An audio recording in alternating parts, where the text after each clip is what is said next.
Баршаңызға сәлем достар, сіздермен бірге бүгін тауықтың қанаттарын дайындау рецептімен бөлісемін. Бізге қажетті ингредиенттер бұл тауық қанаттары, кетчуп, немесе кетчуптың орнына томатный паста алуыңызға болады, майонез, тұз, қара бұрыш және де паприка қажет болады. Ең алдымен видеодағыдай тауық қанатының шет жақтарын кесіп алып тастаймыз.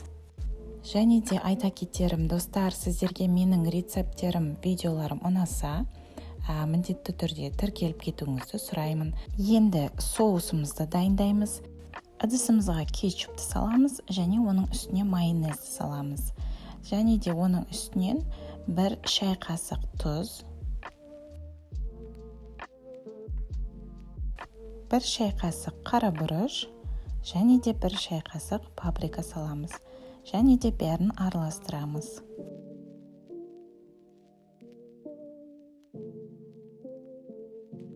Противеньнің үстіне пергамент қағазын жаямыз.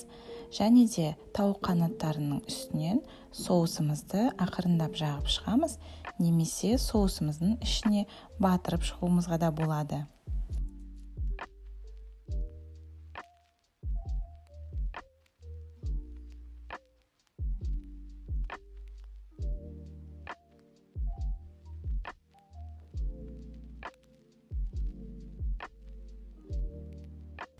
Тауық қанаттарымызды духовкада 180 градуста 30-40 минуттай дайындаймыз. Міне біздің асымыз дайын болды. Осындай әп-әдемі, дәмді және де орысша айтады ғой, сочный деп, сондай болып шықты. Міндетті түрде жақындарыңызға дайындап, реакцияларыңызды комментарийға бөлісіп кетіңіздер. Қарағандарыңызға көп рахмет, астарыңыз дәмді болсын.